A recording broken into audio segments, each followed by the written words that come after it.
This is the second day of PDAC 2019, the biggest mining show in the world in Toronto. We are here with the Sonoro Metals at their booth, and we're talking to Mr. John Darch, if I pronounce it correctly.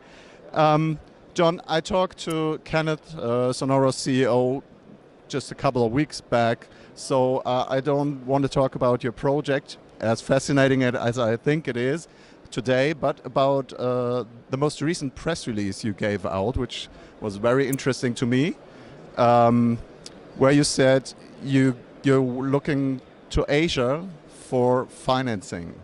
Can you tell us why Asia? Does it have anything to do with your background? Oh, good afternoon, Bjorn. Pleasure to meet you. Yes, Asia is a very important part of my background. I was involved with a company called Asia Pacific Resources, which discovered the largest potash project in Thailand, and we raised over $100 million to establish that. That was many years ago, and the majority of the funds were raised actually in Europe. So I have a strong connection with Asia, and my background is in commercial financing. It has been involved for 35 years in public companies, Asia Pacific being one, Crew Development, which became Crew Gold, and Botswana Diamond Fields. But the connection to Asia goes beyond just the potash.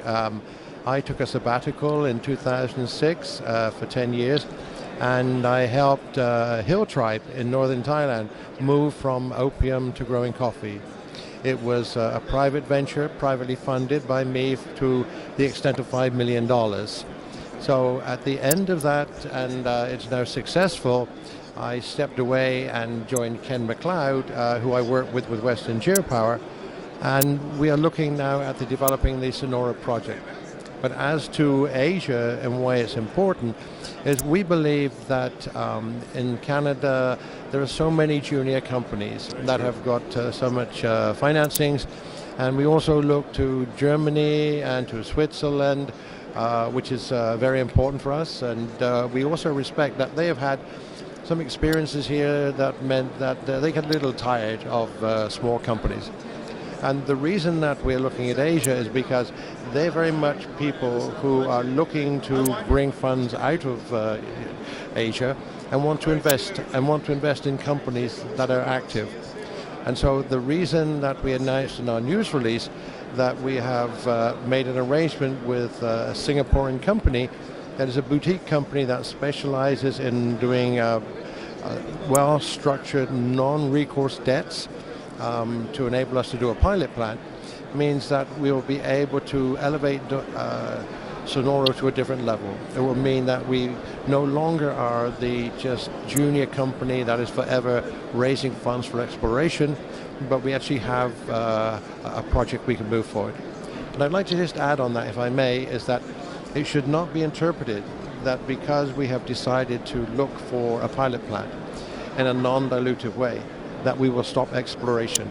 We will actually expedite the exploration. We will try to advance this project as quickly as we can, and that will start with phase 2.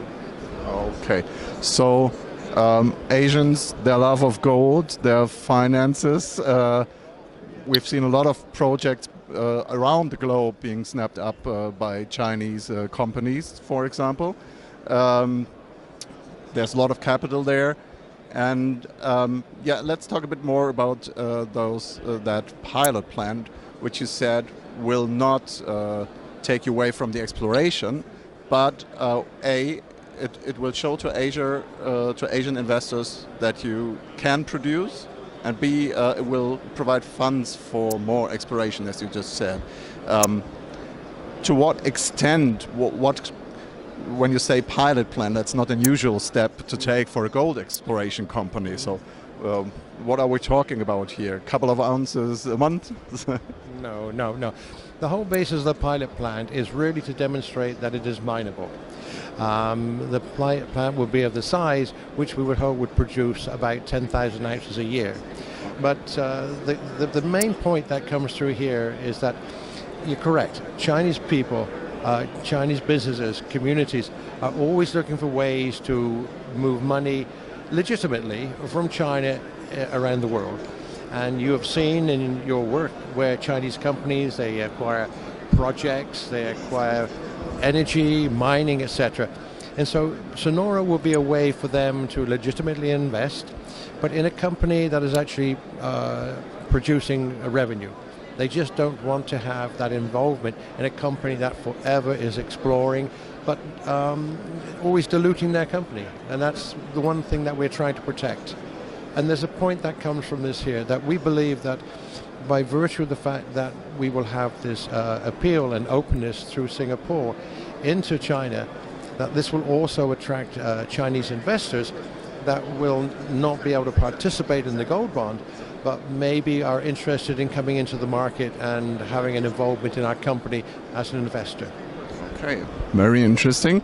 So now you announced the partnership with a company from Singapore with the intention to gather funds.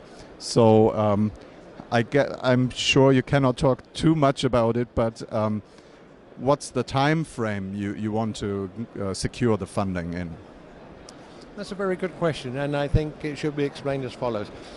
Certainly the gold bond or non-recourse debt, and I should stress always the time, it's non-recourse and it's non-dilutive. So there is no jeopardy to the company. It will be structured that the loan will be in an offshore company, which is owned by Sonoro, and the only asset that will be secured will be a small portion of the property which will be designated for the gold bond. So the timing of this. Firstly, there is the pre-feasibility study, and that is going to be conducted to the highest standard. And that pre-feasibility study will probably take a couple of months or more. But meanwhile, there's investigations that will be going on into the potential investors in this gold bond. So we would suspect that from the beginning to the end, it could be maybe 6 months, 8 months in total. Okay. So let's say the remainder of the year is spent A, further exploring the property, B, putting together the studies for the pilot plant and securing the financing. So then if all goes as according to plan, which it doesn't do often in mining, in my experience, unfortunately, it tends to take a little longer. But let's say everything goes as you plan, then you could possibly look at a first pilot production in the next year. Correct. And I would like to just stress a couple of things. I'd like to stress that the decision to go to a pilot plant does not disrupt the company at all. We have a dedicated exploration team, and if anything, they will expedite the exploration. We will be announcing the commencement of phase 2, 5,000 meters program, where we would hope to expand the known area for gold, and that will be followed by phase 3. Now, the objective, of course, is to try to establish 1 million ounces of gold in this property. That's just a potential, and there's no way that I can justify that at this stage, except that our geologist has a very strong history of exploration and development in this part of the world. And none of the work is wildcatting, it's in known mineralized areas, and that's a positive part.